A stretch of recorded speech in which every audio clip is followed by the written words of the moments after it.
What's going on, everyone?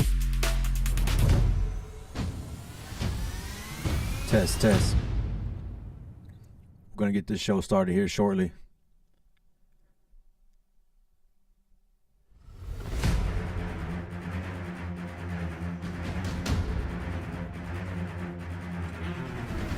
Let me know where you're watching from. If you got any questions, hit us up in the chat.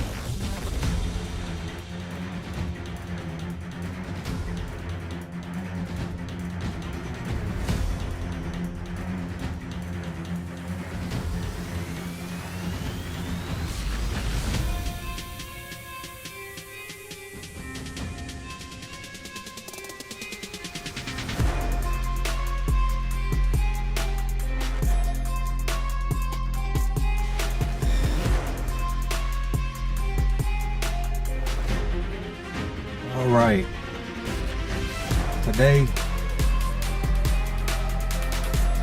we're going to be discussing a few topics. Turn this down a little bit. How's everyone doing today? Hope everyone's doing well. We did win the presidency, looks like. Didn't want to bring that up, but I'm glad.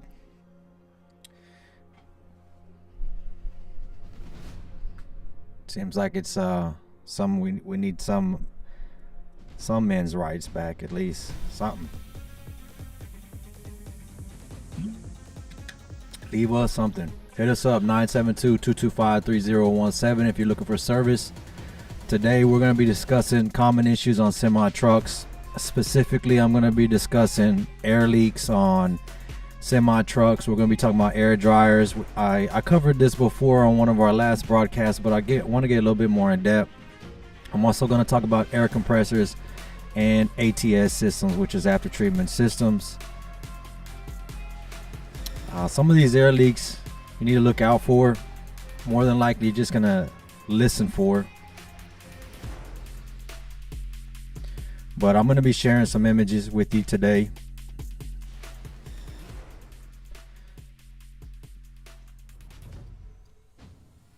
And we're going to answer some questions if you guys got any questions. Let me know where you guys are watching from. Here we go. We're going to get started with so in today's broadcast, I'm going to be talking about common issues, and the most common issues you're going to see right now is going to be air leaks in your air system. We talked about this before. You know, the air system plays a big role. It does a ton. So you got to make sure that you're maintaining it properly, because I brought this up with the air filter in our last broadcast, and I kind of want to read it, just go back over that again, recover that again, because it's very important to change that filter out. And what I'm going to show you here, we're going to go back to this document here. I know if you recall this, I'll go ahead and open this up.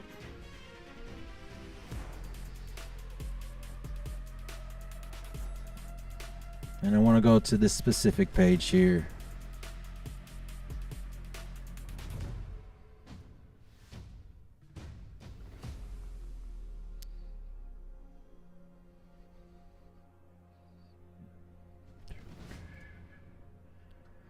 So this is pretty much a good, I'm going back to this document because it's a really good breakdown of what's going on here in the air system.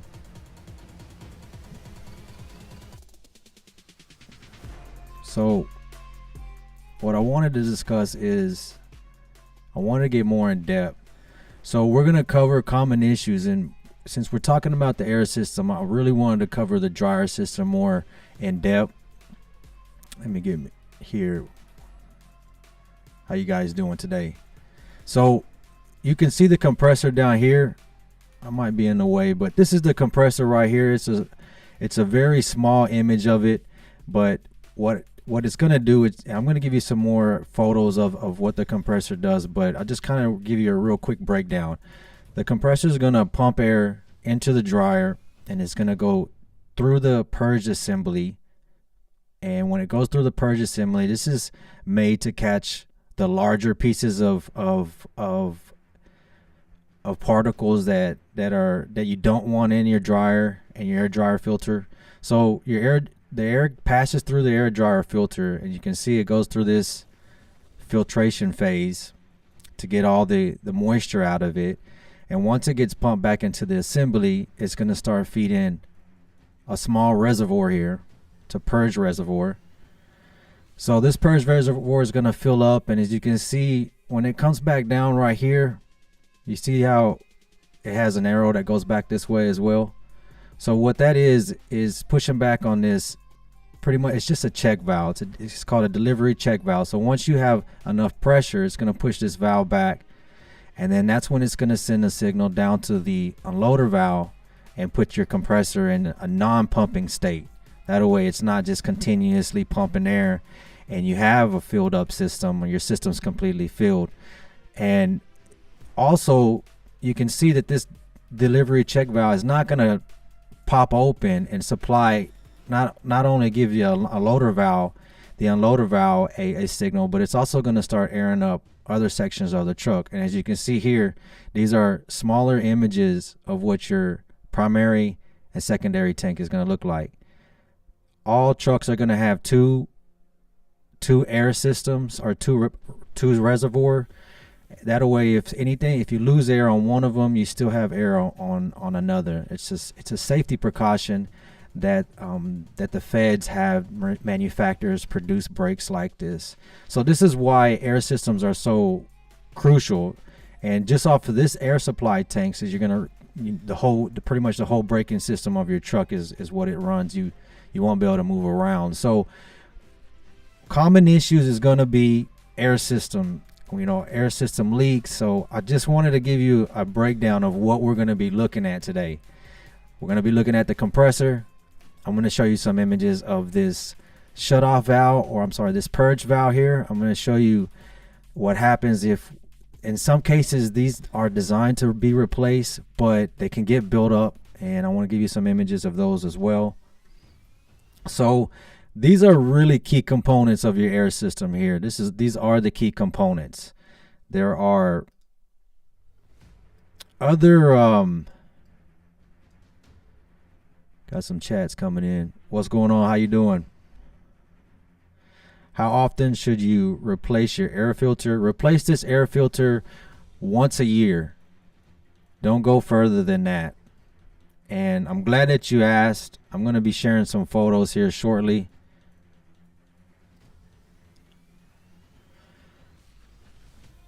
And this is what happens if you don't replace that air filter. And I shared this on one of my other lives, but this is what that looks like if you don't replace that air filter, or that filter dryer. And I got some other images I'd have to pull up, and if you can also have damages to the filter assembly. This would be a section here of the assembly. So this would be the bottom half here at the bottom, and you can see if you don't replace them. Now I did cover this in one of our other lives, but we're going to be discussing common issues, and this is the heart of the system. This is why air dryer systems are very important. They run your entire truck, your whole brake system. So once a year, good question. You could try to replace them yourself, but if they're too tough to get off and you can cause some damage, you may need to replace them. So keep that in mind as well. So covering the air system and issues that you're going to end up finding, I want to share some other items with you. I'm going to keep this up so you can see just a rundown of what's going on. Now, air leaks, something you want to listen out for as well. Not just your filter and replacing your filter. You want to go ahead and listen out for air leaks. Some of these air leaks can be in some really tight places. This is air leaks. If you guys are owner operator or a technician, you can use soap and water or audible air leaks. In some cases, you won't be able to access it unless you get up under the truck. Like for example, this valve right here, these are common problems that are coming up, are air leaks. So I want to just give you some examples of these air leaks and the locations of them. So this is under the cab, between the chassis and the cab. You can see the bottom. That's going to be the bottom of the cab. Some of these areas can be really tight to get to. And if you can't reach them, then the best thing I can advise you is just to listen out for them.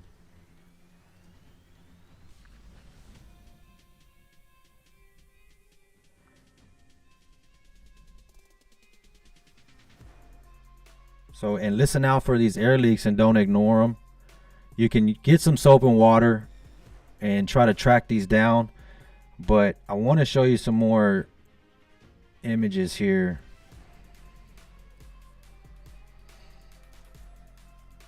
Of just some other locations that can be really tight areas. Like check this out. This is on a kind of between the air tank and the frame. Very tight area. Now the only thing that I can advise for a driver in this situation is just listen out for it.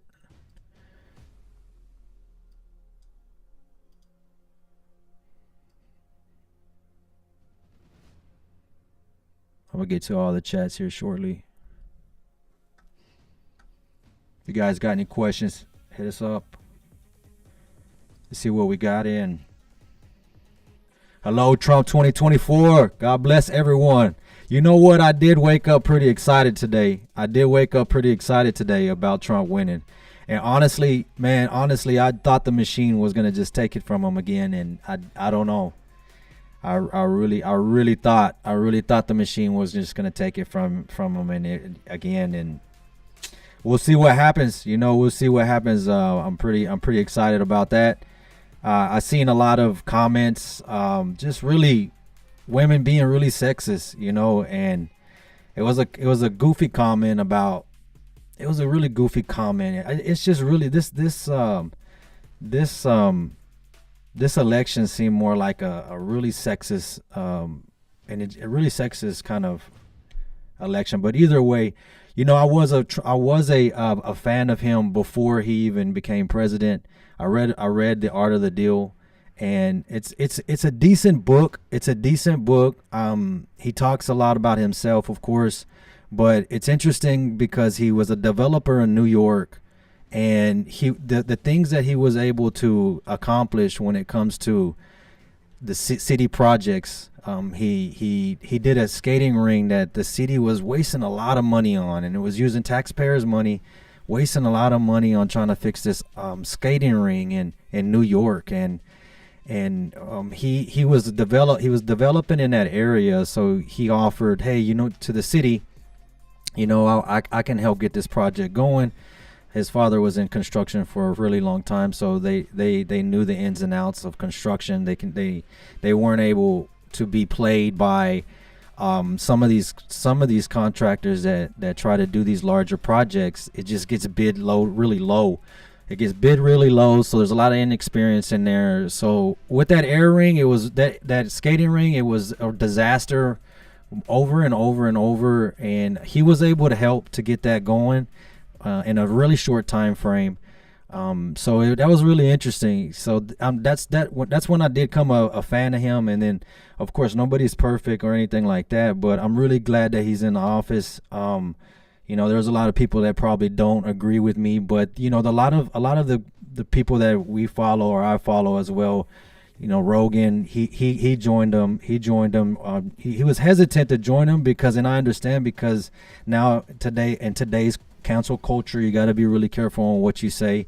But there was just some comments out there that were just really I saw this one comment. They were saying that I don't know. Maybe I shouldn't even feed into it. But it was just it was a very intelligent woman to say something that oh, this guy is gonna take our women's rights and your daughter's rights, and I just like it would be even ignorant to even think that any president would do that, would be allowed to do that. So it's just to even say something like that. But either way, we'll see what happens. You know, I know he's talking about moving a lot of tariffs, so we know how tariffs can either accelerate. More than likely, it's going to accelerate because if tariffs are going to be coming, a lot of these shippers and suppliers are probably going to start stacking up on inventory right now. So there's already signs of a surge in imports right now, and I saw it on the JOS report that talked about they're not able to move this freight coming in from sea fast enough on the trains. So very interesting. I'm very excited about what we got going. But anyway, don't want to talk too much about that. Said I did a compression test on a DD15 cylinder, 6 failed at 58. What do you do? An overhaul? He's on full right now. Just valves and ran it again.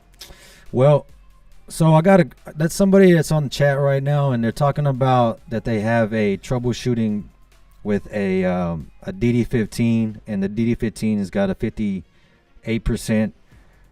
cylinder compression. And I'll get back to the main topic here, but I'm glad you brought this up, because if you guys follow me, make sure to hit that like button if you're on today.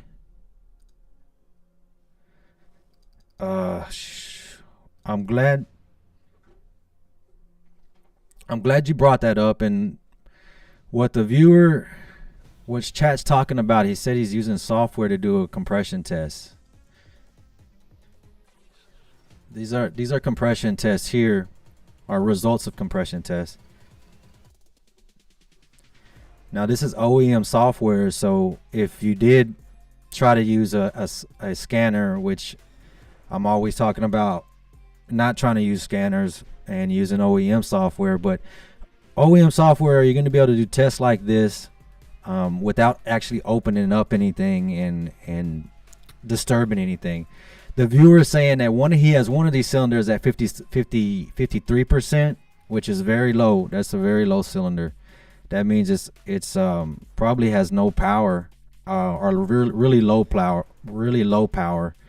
If you did check the valve adjustments, and did check the injector hold down bolt as well, or make sure the injectors are not passing any of that combustion gas, and it's that's really low. I'm pretty sure that's going to be a scuff liner. But there's only so much you can do without tearing down. But in this case, he's saying he's got 58% is super low. But this is why I also recommend OEM software over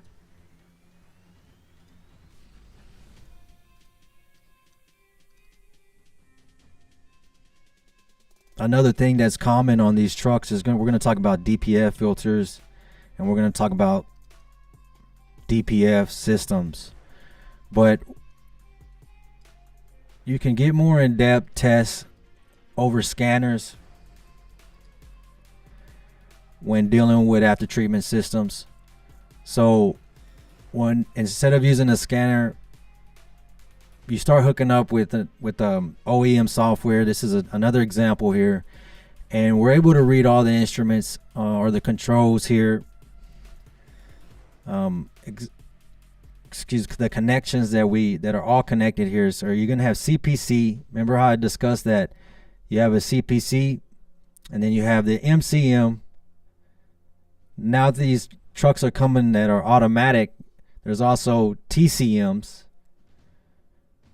Then you also have the ACM down here and the SAM cab. All these modules are communicating with each other. And now with the newer models, the engineers are creating that all these different components must communicate for the truck to drive. So they're making them tamper proof. So if any of these are tampered with, then it just disables the truck. So this is why I also preach against hack deletes, because you're going to eliminate all this information. ECMs, of course, you're not going to be using the after treatment system. Later on, you're going to have issues with low power, decreasing the longevity of the engine. But we do live in a free country, so either way, this system here, we're able to monitor all this after treatment readings here to ensure everything's working correctly. Efficiency, which is going to be what's pumped out of the exhaust pipe, it's measuring NOx, so you can see the difference in the inlet at 313, and the outlet here is at 1, so the efficiency would be almost 100%. So you can see 1 point, and it needs to be 80 to 90%. Now this type of softwares are really useful. I know the scanners are gonna turn around and give you, hey, clear the code so you can keep on moving, but if the efficiencies still aren't working right, like here, this is working at 100% efficiency, canceling out the remaining NOx gases that are coming out the tailpipe, making it cleaner. But one thing we want to monitor is pretty much the entire system while we're going through. This is a regen process, but the conversion is really sharp on this. Now, we do get after treatment problems in the shop. That's going to be a common problem, and that's something that I wanted to discuss as well. But since we had the comment about the compression test, I kind of wanted to just circle back on how important OEM software is over scanners. And if you are using scanners, just be aware, because soot packing is going to happen on the filter. And what happens with that over time, let me see if I can give you a breakdown. This is a simple breakdown of an after treatment system. This is a simple breakdown. Now they're making them one box as well. One box is more common, but this is a simple breakdown. This is the DPF filter first. Oh, my apologies. On this one here, it's the DOC and DPF. So you got the DOC and then DPF. So this is what's catching the remaining particles coming out of the exhaust. And at this end,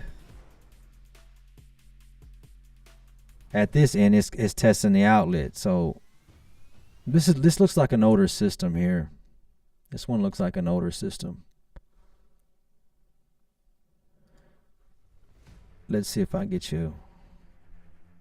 They still use these systems. Here's another image of one. Mostly they're moving over to one box systems, but for this particular test under the diagnostic, it's not running this particular filter. It's running a one box filter, which it pretty much does the same.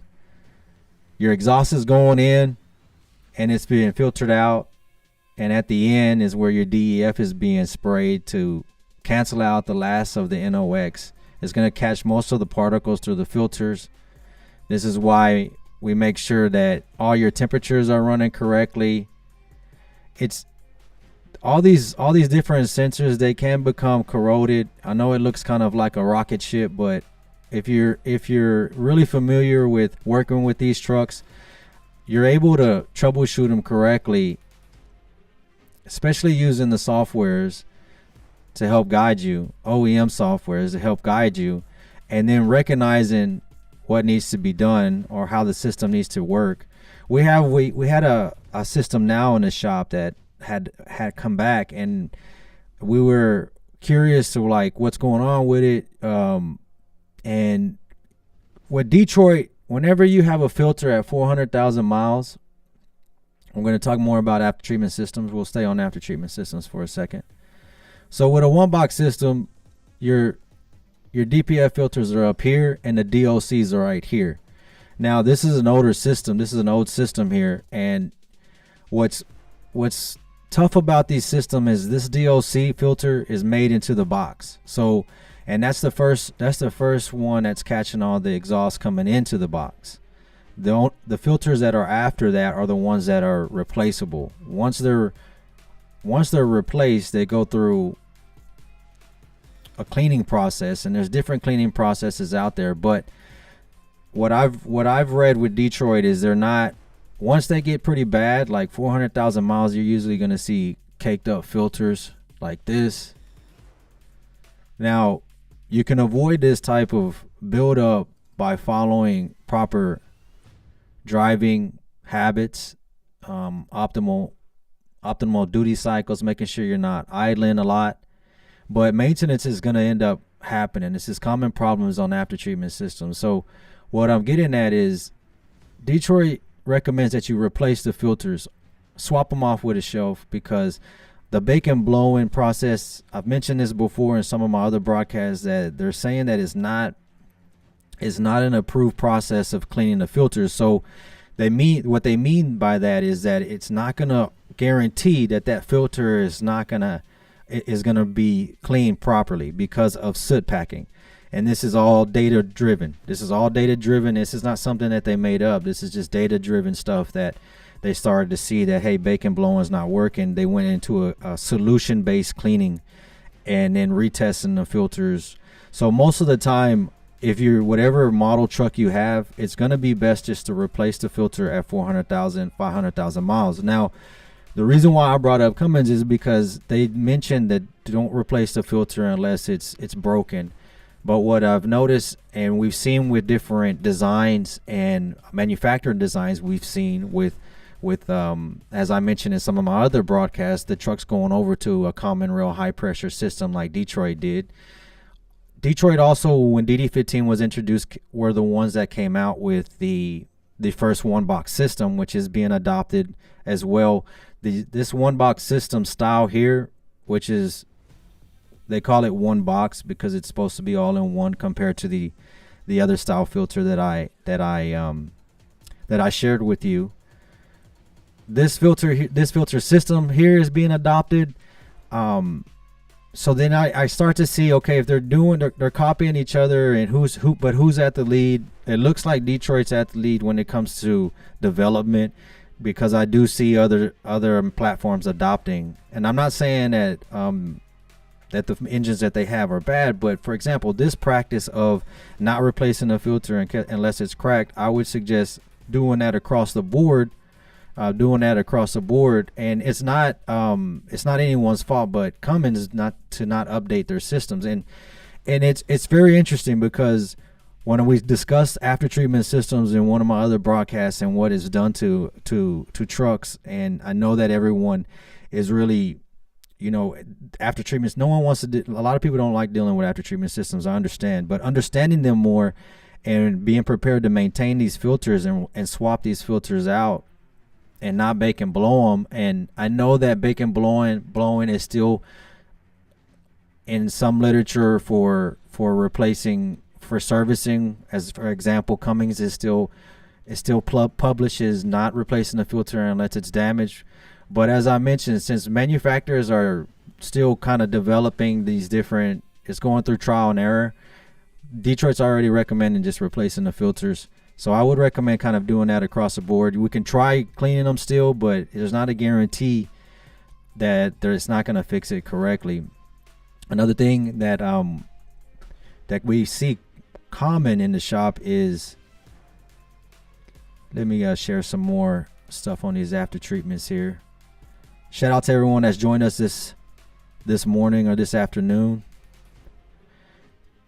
I know with the new presidency, they may be rolling some of this back, but I'm not sure how much they're going to be able to roll this back. There's just so much already out there, and I don't know. I'm pretty sure they're just going to probably put a pause on any more policies, which I think everybody needs a break from policies. But we'll see what happens with trucking. I know either way, trucking is very volatile. Everything's going to need to keep moving. So make sure to keep up with maintenance. And I wanted to get it to these comments. If you're in the DFW area and you're looking for service, give us a shout.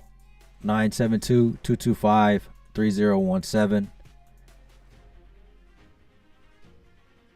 Wanted to give you guys some here we go. Give us a shout. 972-225-3017. Let's see what's up in the comments. See what everyone's talking about. See if you got some questions, and then we'll get back on more common issues on the air leaks, air compressors. I want to talk about the air compressor next.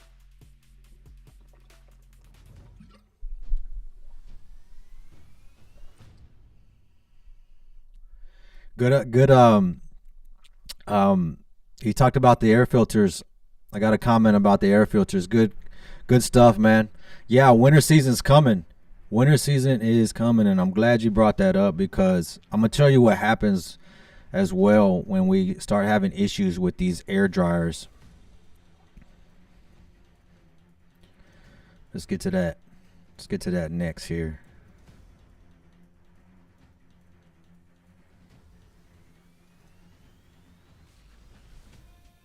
So we got the purge valves, what I wanted to talk about. We had a comment of comment about winter season coming. Make sure to drain your air tanks. These are going to be different ways that you can drain your tanks, but make sure you're draining your air tanks. You don't want to get too much buildup. We talked earlier about that purge valve. This is the purge valve here. This is an example of us replacing a purge valve. Now, if you recall the assembly,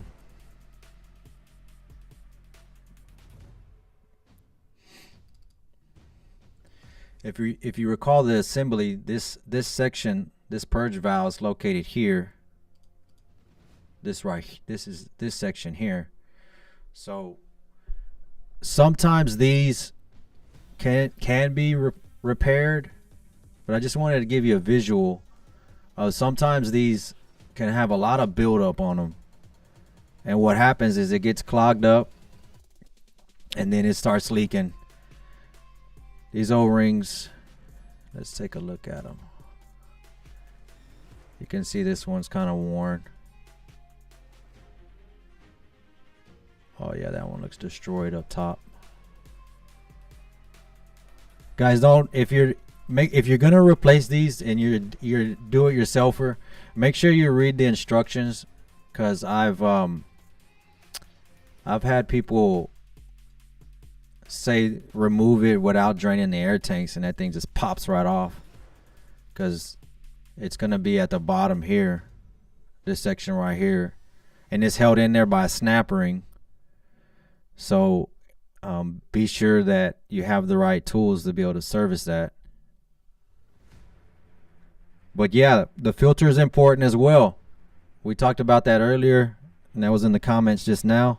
Thank you for sharing that. Is that filter photo a buildup from an air leak? That's a filter photo from someone not replacing the filter for a really long time. Let me go back to that for you.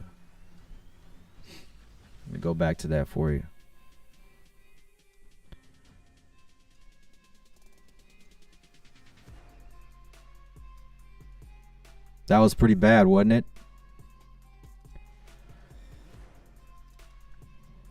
That was a filter, and there was more corrosion inside the system as well. I had a viewer that said they just replaced their air dryer assembly and they were still having it purged with that in there. So we're still talking about the air system right now. I'm specifically talking more about the dryer. I know we've been on the dryer for a while, but it is one of them that you're going to be able to service. It's the most easiest overlooked. So this is kind of why I keep circling back to this. And if we're going to stay on air system, air leaks right now. This is really common as well. I want to share with you some more examples of some air leaks. Sometimes drivers, you're not going to be able to get to them, but just listen out for them. If you listen out for them, try to, over time, you'll be able to kind of isolate them. If you're not ready to work on them yourself, Check us out, 972-225-3017. TAT Express.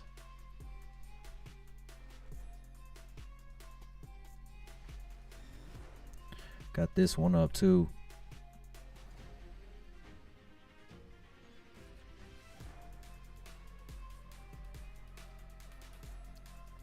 Nine seven two 225-3017. You can check us out here. We're just located just south of Dallas. You don't have to actually drive into Dallas. You can see where we're located at. We're the red state, Dallas, Texas. Come on down and see us. 972-225-3017 if you're looking for a service. If you don't want to deal with these air leaks, give us a shout. Anyways, got some more. Let me share with you some more. Hit me up in the chat. Let me know if you got any other questions. I'm going to get back to the chat here shortly. This is another thing we see pretty common. Got to make sure to get this squared away. These grommets. These grommets are... Be careful with these grommets because that's air supply to the trailer. You know, one time when I was in Mexico... I drove through Mexico about 1,600 miles in a passenger vehicle. I was the driver, and I drove 1,600 miles south into Mexico down to a place called Colima, and I saw trucks on the road that were doing double trailers, and those double trailers, it was crazy. Double 53s. I've never seen it before. Double 53s, and those guys were using the same trucks that we're using, and it was just really interesting that how much those trucks can withhold. They were double 53. It would be nice if we could run double 53. Maybe the drivers would get double the pay for one load, but they're doing double 53s, and the reason why I bring this up is because that last 53-foot trailer at the back, they had this handle on the truck, because I ended up talking to some drivers that were moving out of a port out of that area, and they would do double 53 containers, double 53 reefers, double 53 flatbeds, and anyway, their safety is. I asked them. I said there was this like a switch that it was a something on the brake system that I haven't seen before, and it was more just like a lever. You just pull the lever, and I saw it, and it's right up there on the dash. And you know, we don't have those in America because we don't run double 53. But I saw that big lever, and I was like, hey, what does that do? And he's like, if we lose control, and we're losing control, we pull that lever, and it disconnects that back trailer. And I was like, holy shit, what happens to the people behind you when you dump that trailer? And they're just like, you have that option to still try to gain control of the truck if you lose it. But this glad handle reminds me of that, because look at this crappy glad handles that we have, that some of these trailers have. And I know that it's not easy, but it's very tough. It's very easy to have a safety issue if you have stuff like this that's not supplying. If you're not familiar for what this is, I'm pretty sure everyone that's on here knows what this is. But these grommets here, if you're not supplying enough air to the trailer, it won't lose it automatically, but it's still over time, especially if you start braking a lot, can cause some problems. So this is a common problem as well. I wanted to mention that. Got a few people in the comments. What you guys got for me?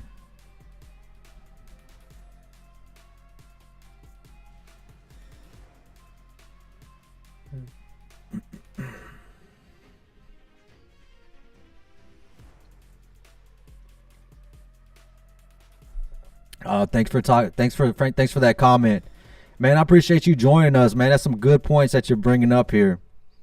We got another comment here in the chat. It says, if bad air, will it clog an automatic transmission? Yes, definitely. And I'm glad you brought this up, because nowadays with automated systems, and let me tell you why. So we go back to the air dryer, and if I pull up Maybe I'll cover this on another live, but I'll need some time to pull up the document. But yes, I can pull up a transmission module that has narrow passages just like this. So you see all these different narrow passages. Air is being used all over your truck. It's like arteries running all over your truck. And transmissions are running automatic now. I have photos of transmissions actually disengaging and engaging the clutches using air.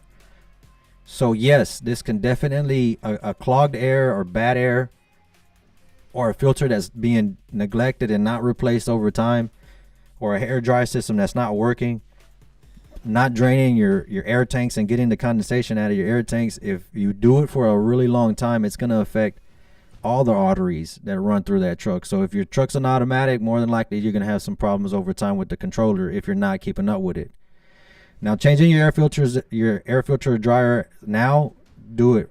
You know, if you haven't done it, don't freak out, just do it. I know that maintenance can be very challenging to catch up with, especially with this last two kind of slower years.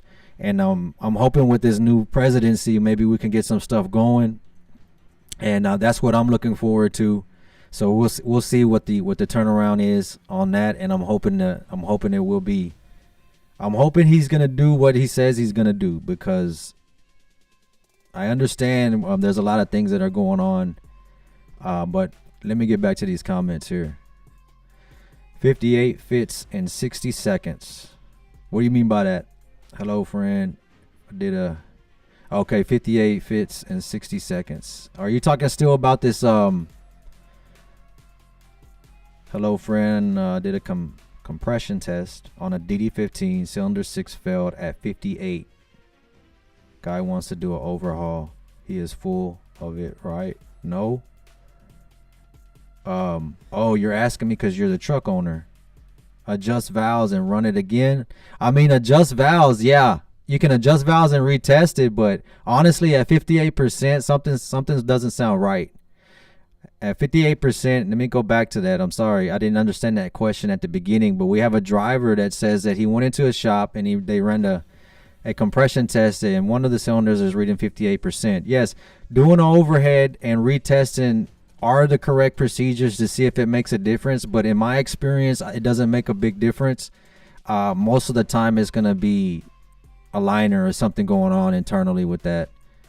You can expect it, and it would have to be extremely tight or extremely loose, one of the two, way super off, to be able to get that. And I have seen some adjustments out of adjustments, but at 58%, that's really low. I haven't seen an adjustment bring the cylinder compression back up to a reasonable reading after a valve adjustment, something with that low, maybe 80%, something like that. If you guys, I don't mean to jump back and forth, but what we're discussing earlier is, we have a viewer that shared that he went into a shop about a compression test, and this is what we're talking about, is a compression test, and he's got one truck at one cylinder number 6 at 58%.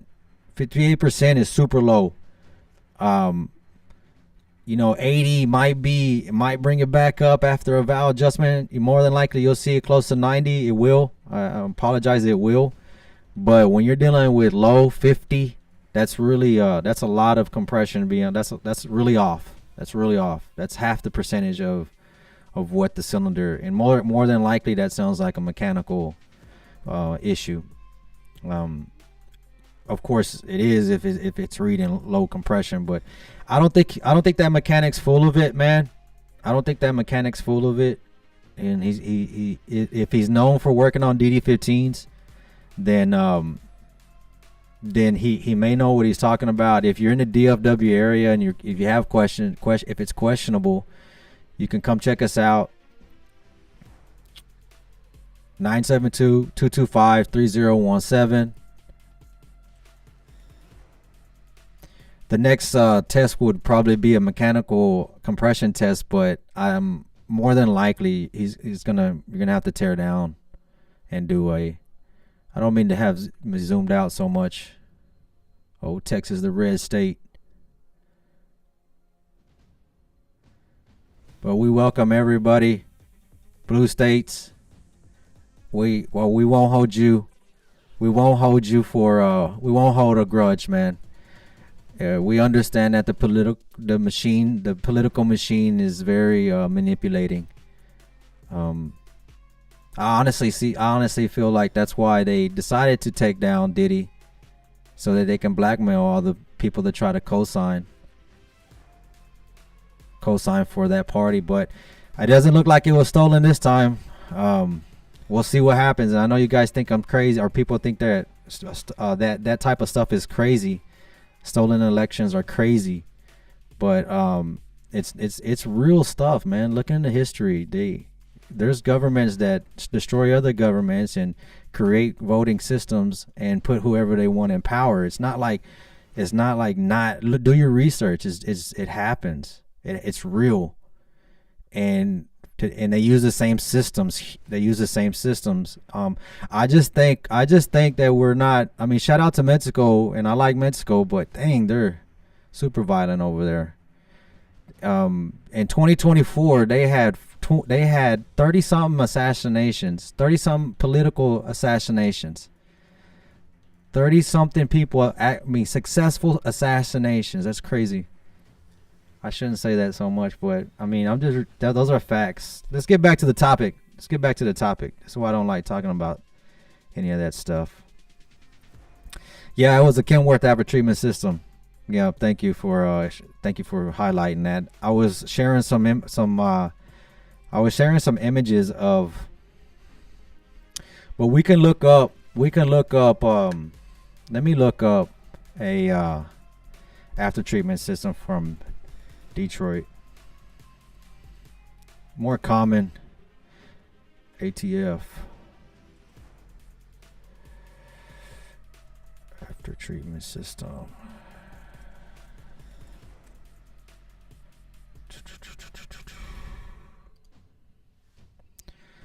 So this is a one box system from Detroit. And now I'm going to also pull up Volvo.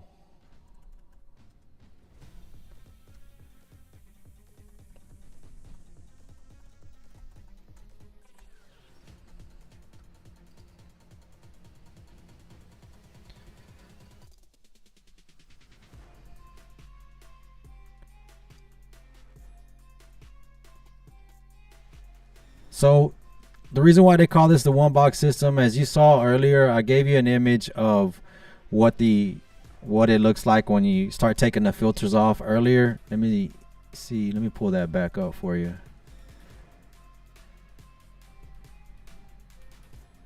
And I'm getting a Volvo after one box up, but it looks the same. I mean, they look the same. Most systems end up coming like this. Whatever system you have, it's similar. It's going to do the same thing. This one's going to have filters up top, and then it filters down to the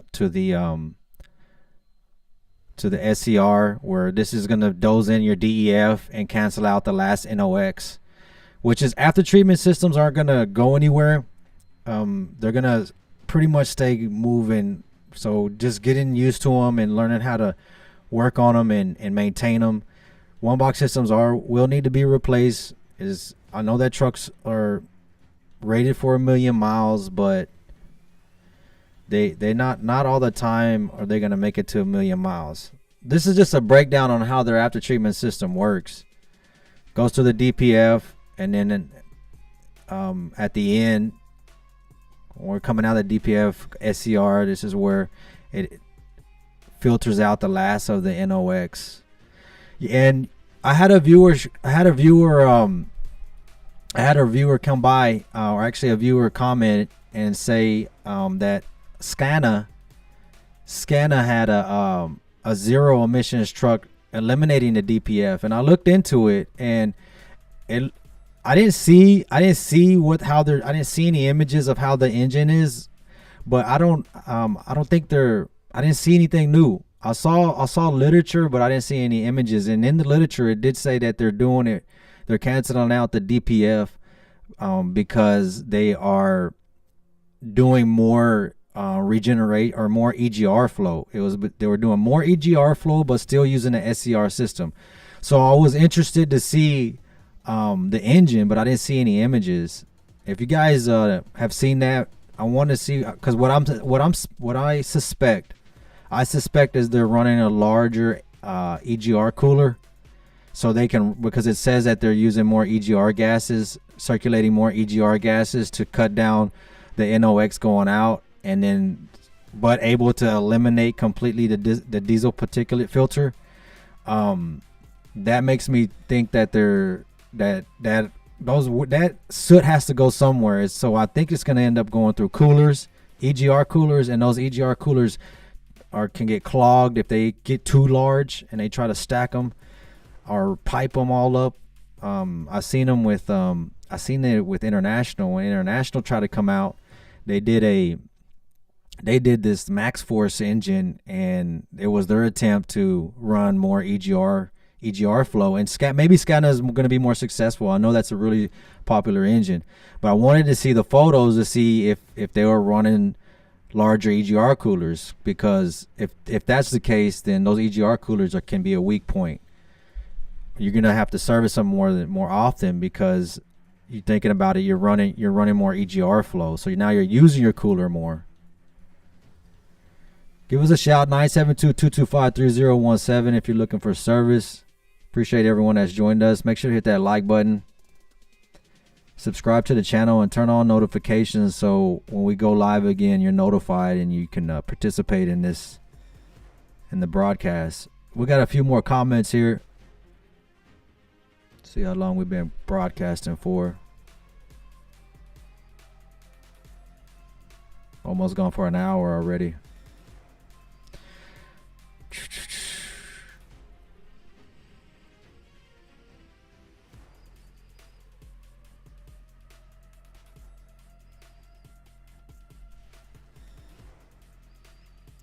Well, on the SCR system, the most thing that goes bad is eventually you're gonna have to replace them, because it depends on the condition and the environment they've ran through. Because if the one box system can last a really long time, but if you start getting a lot of buildup on the outside of the box, and it gets all corroded, when you go to replace the filters on and on, you're not going to be able to let me just give you some examples.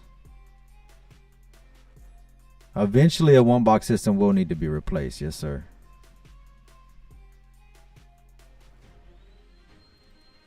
So when you look at this type of buildup, yes, over time you're going to need to replace them, but it's not going to be, if you replace the filter, the DPF filters, which are these replaceable filters here. Let me go. If you replace these filters every 400,000 miles, this can help prolong that one box. Okay. Yes, you may have sensor faults. Yes, you may have NOx faults or something come up. My sensor might go bad. I like that comment that just popped up, but eventually it's just more to maintain. This is why I try to let you guys know, if you're going to get anything worked on, and this goes with engines as well, this goes with mechanical problems, this goes with any kind of problems. If you deal with someone that's familiar with the problems, they can help you better find solutions, instead of doing these hack deletes, because this one box here, as you can see, it lasts a really long time.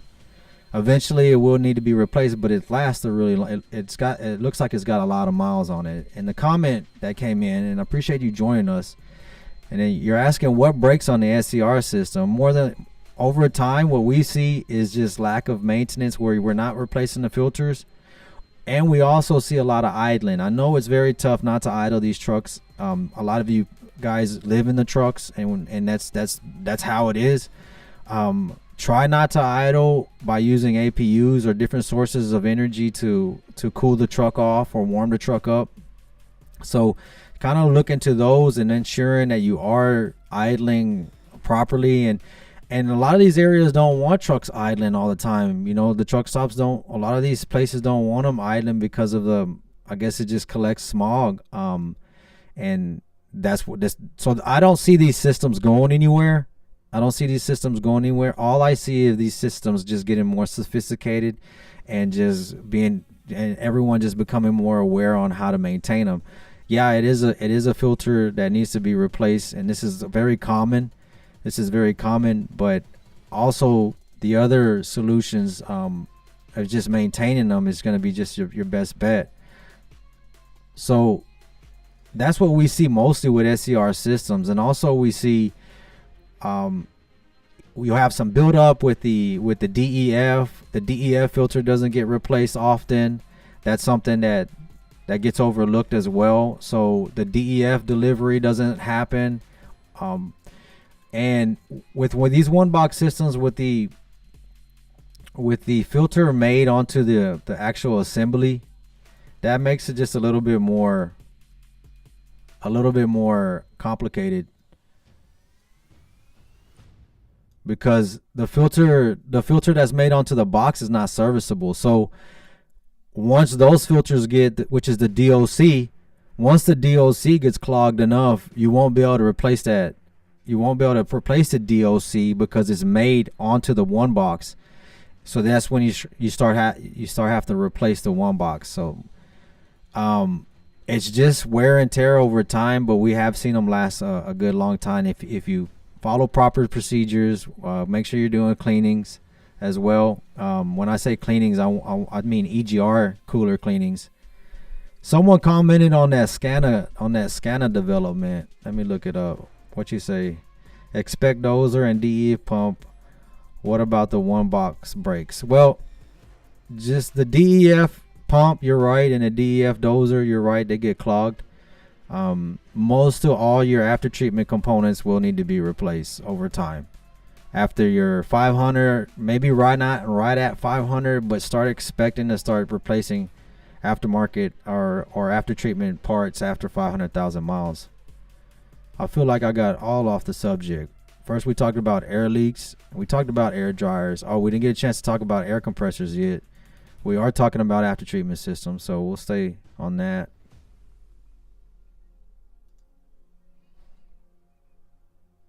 So yeah, having someone that's familiar with the system is useful, because when it comes to troubleshooting the system, someone that's familiar with the system and has access can get you pointed in the right direction. I have a 2013 DD13, almost 600k miles, with the trailer going up on the hill loaded or not. I lose power. It has a code of the DEF code. Would that be the problem, or is it something else? If I take care of that, would it help? The problem has nothing to do with it. It loses about 10 miles going up the hill, so going 55 miles an hour. So he says he's got 600,000 miles. Thank you for all the details. He's got 600,000 miles on a DD13 2013 model. Says he goes up hills with a trailer, loaded or unloaded, doesn't have power. And then you said you have a DPF code. Now I'm glad you brought this up, because one thing, some of the things that we see is excessive smoke coming out of the truck, or the truck producing excessive smoke, and it could be any mixture of things. Diesel engines will produce excessive soot if the air or fuel mixture is not correct. So there's different factors that go into checking all that to ensure. But yes, if you start having problems with low performance, more than likely you're producing more soot because the engine's not running efficiently. That goes downstream through your one box, and then your one box is only capable of eliminating so much soot. So if you're producing excessive soot, more than what it's designed for, then yes, this can throw a one box system code or a DPF code. Appreciate you joining us. Great comment. Hope I was able to answer that for you. So what I would suggest is ensuring that you're not producing excessive smoke. If you have low power, you definitely got something going on. So you're not getting the right air fuel mixture somewhere. So yeah, you can fix that first, the low power complaint. But more than likely, the codes are just coming from the low power, because the truck is producing excessive soot, excessive smoke. Appreciate that. Guys, if you want to hit us up with the super chat, make sure to hit that super chat. Let me see. He said, I recently replaced 4 rear tires on a single axle Cascadia. Now drives state that tractor is working all over the road, steering not straight, they say. Could it be the quality of the retreads? Ooh, retreads. I recently replaced 4 tires that are on a single axle Cascadia. Okay. Single axle Cascadia. Okay. And the driver says it's walking all over the road. Did you get an alignment?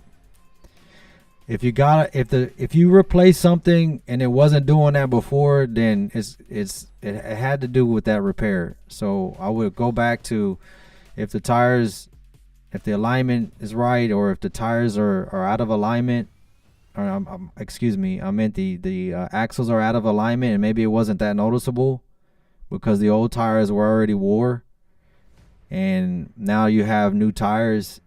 I would definitely get an alignment. When's the last time you had an alignment on that truck? Good comment. Make sure to get that done right away, because if you put new tires on and you have a truck that's out of alignment, you can mess those tires up. And I'm not big on recaps. I don't put recaps on drives. The only recaps I would probably recommend, man, I don't know. Maybe on the trailer. But with recaps, sometimes what I don't like is that if you got a lot of force coming, you can kind of like peel it, especially on the drives. You know what? You're using that's where your truck's getting the traction. So if it's depending on that traction that's retreaded onto the truck, it just can cause possibilities for more failures. I know some recaps technology has really increased, so maybe you don't see it as much, but I'm just going by, because some of these guys would do recaps that are not qualified to do recaps. So I guess it just depends on the recap. But if you put new drives on and they are recaps, I don't know the condition in them, and it did cause the truck to start walking on you, and you have your truck's been aligned, then yes, it could be the tires. Good question.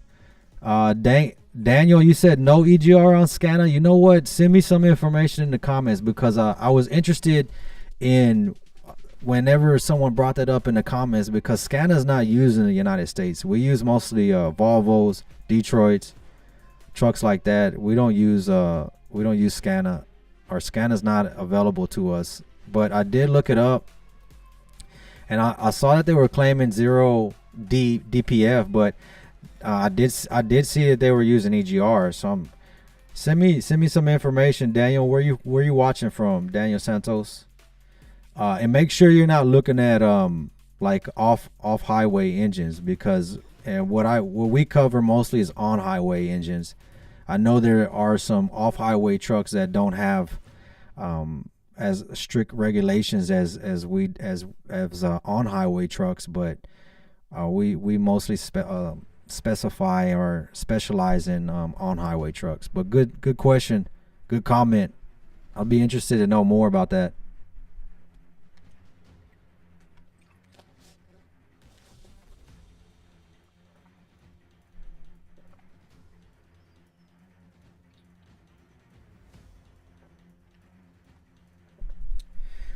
Yeah, that CAT engine is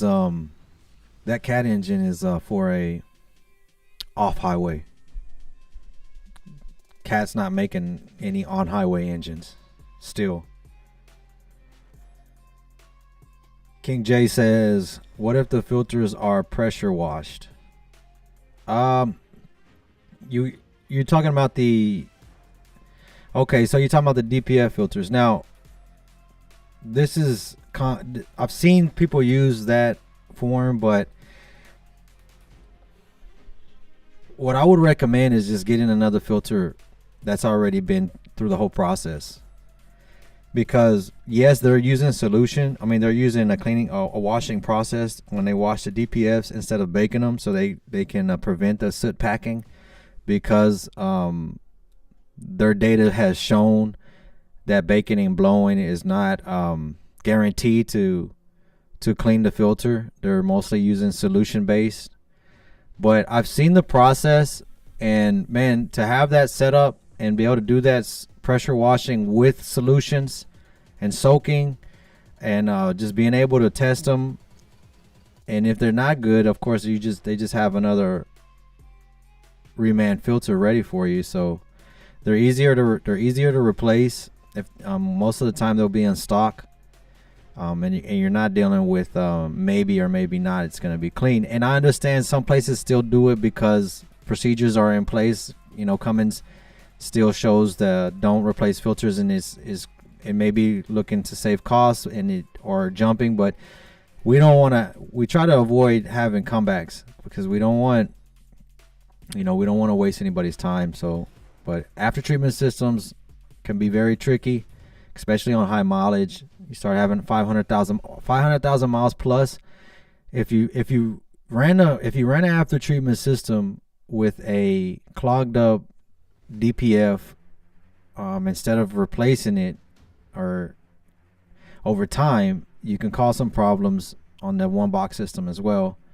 So just a heads up on those.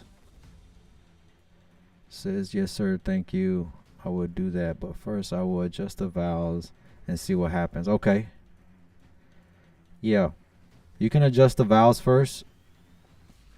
When's the last time you adjusted them? At 600,000 miles, I know OEM says the initial, but man, I would adjust valves. I mean, Volvo DD13. Oh no, I'm sorry, that was a Detroit. 150,000 miles. Recaps are dangerous. I used to do work, and I would hear stories about them blowing up. Thank God I've never experienced it. Yeah, I mean, I know recaps are the cost saving approach, but we've had some issues with recaps too. We don't install recaps. We don't deal with recaps. But if there are recaps, if you do decide to get recaps, make sure you get them from a high quality capper. You know, it would be someone like Bridgestone or Michelin, those companies that are already creating tires.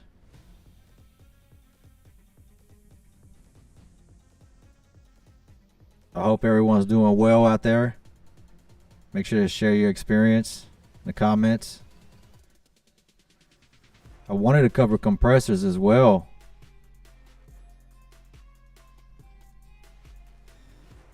Maybe we still got some time to cover. What do you think, guys? Should we cover compressors?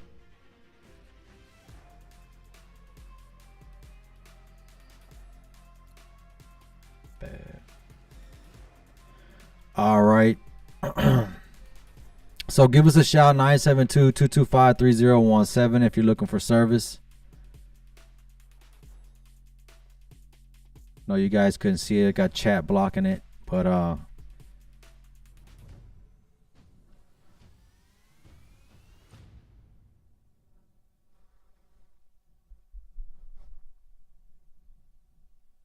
he says the new CAT engine was removed. They removed their EGR, but it's off highway use. Yep. All right, let's cover compressors. I just felt like I was dragging, talking for an whole hour. But I'll go ahead and keep going. Let me sip on some coffee. Let me know where you're watching from. Take a little bit of hydration break, and we're gonna cover compressors.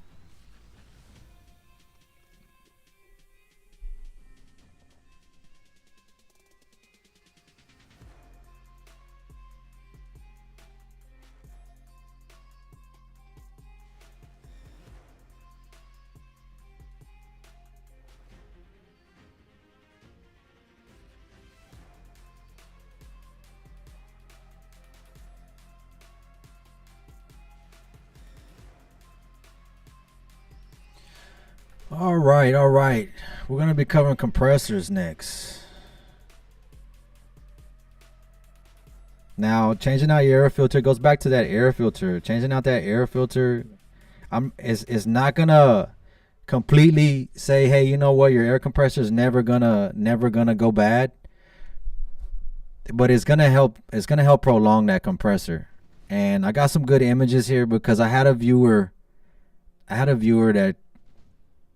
That made a comment on one of the videos, and he was said that he replaced his air filter and ended up having to replace the whole air dryer assembly, and because it was purging, it was excessively purging. So, but he ended up finding out that it still did the same thing, and it would end up being the unloader valve on the compressor.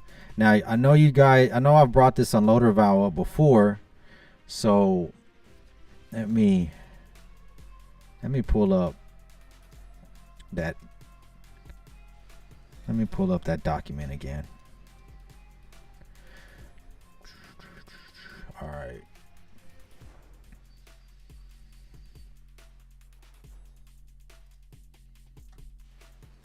So, do you remember this image earlier? We talked about it earlier, and I like it because it shows you the whole heart of the system here. It's the whole heart of the system.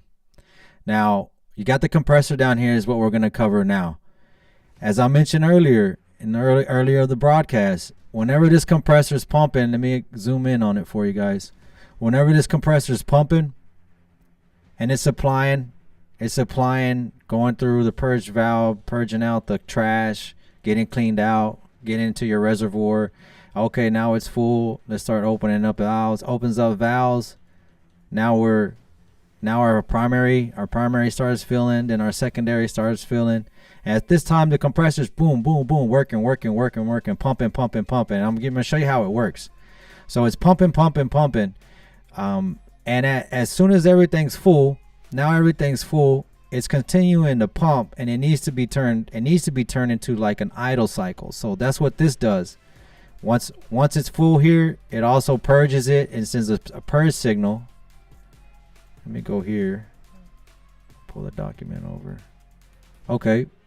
It sends a loader signal to the purge valve, opens up a valve on the top of the head so that it's not creating any more pressure. So let me give you some actual real images of how that looks, because the viewer said he replaced the dryer assembly, but it's still, he's like, and okay, so this is the unloader valve here. This is an image of the top of the compressor. This is where this circle here, don't mind this circle. This is just a pipe that we needed to get replaced. So don't mind that circle. Let me see if I can find an image without that circle. But either way, this is where the section of the unloader valve is. You see where the cross is? That's where your unloader valve is. Now look at it.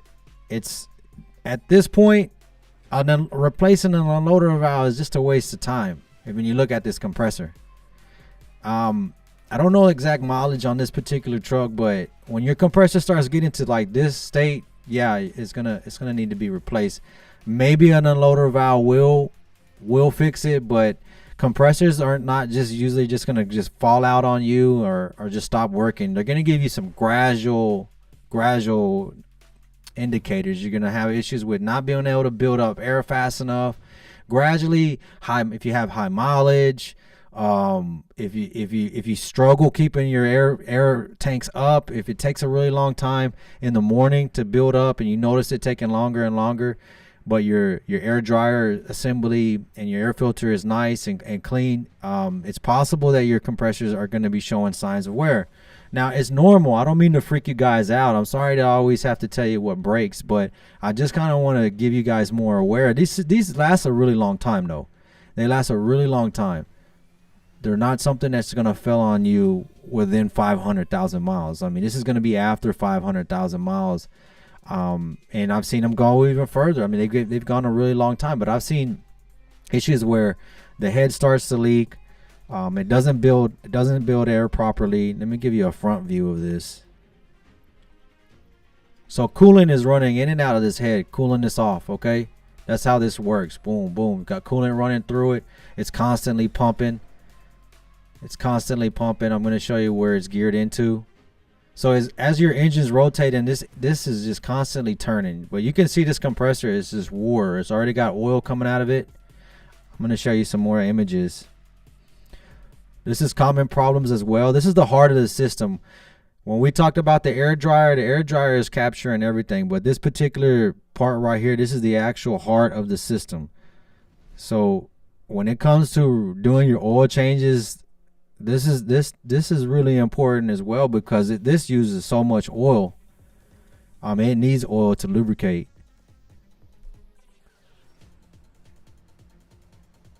Yeah. Make sure to hit that like button. I'm going to finish up probably just a little bit more on this compressor, and then I'm going to wrap this up.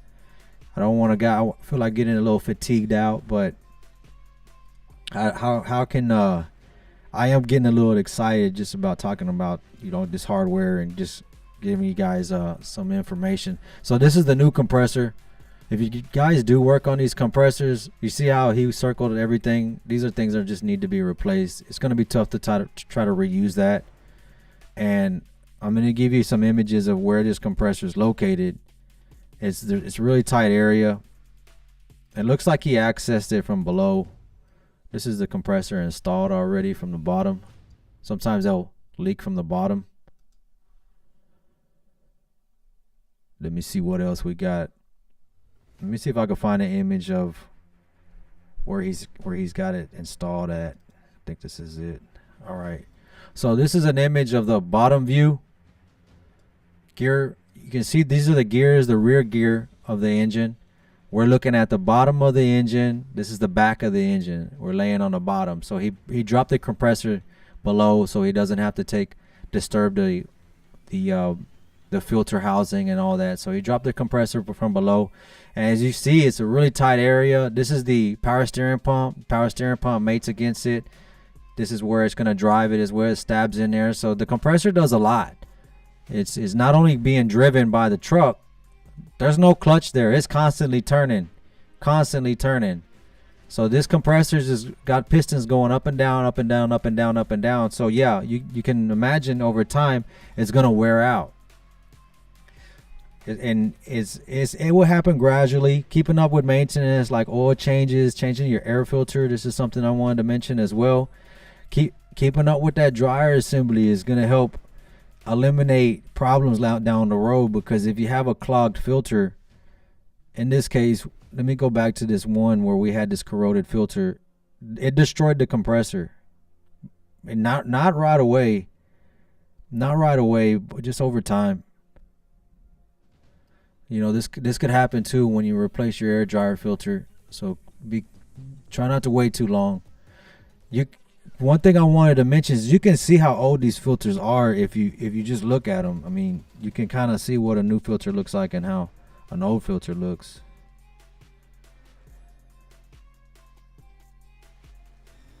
So don't wait too long on these filters. I'm gonna finish covering up this subject here. We may go live again later. Just kind of wanted to get this information out to you guys. Common issues. We talked about ATS. We talked about, let me see if I can get an image of where this compressor is. So I have it already here. You can see this is a tough job. It's not an easy job. If you don't have the equipment or the experience or tools, don't try to tackle this. This is not an easy job. This is professional. This is professional level. So make sure to be careful with this. These compressors, very common. They have different style compressors, but on all engines, they're going to be something to be looking out for and expect to replace. Yeah, in some areas, they are easier to reach. They are easier to reach. And that's a debate.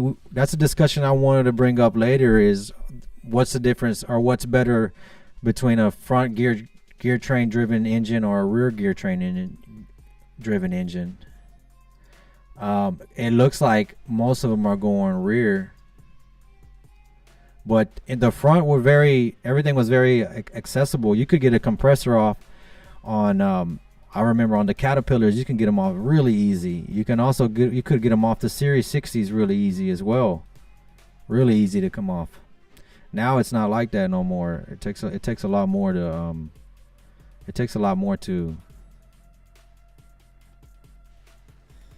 do that.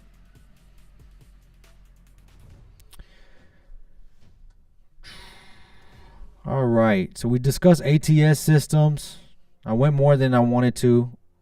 Now, air compressors can not only give you indications by low power or taking a long time to charge up, but they can give you indicators by leaking. You can see in this image, let me pull that image back up of the compressor on a side-by-side view. So this is what a new compressor looks like and what an old compressor looks like.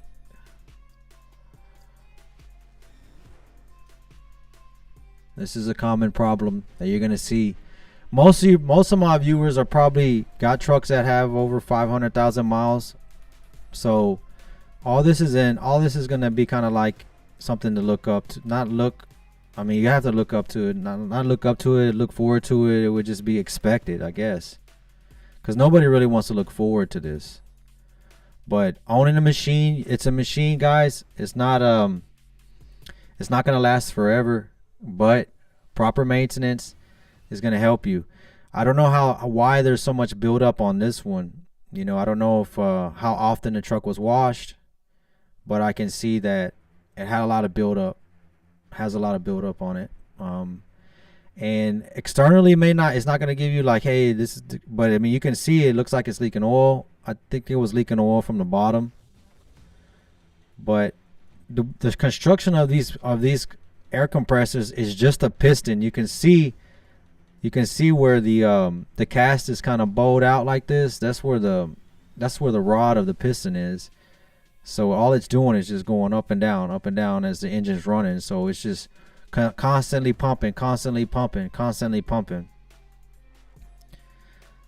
It's way more RPMs than a truck.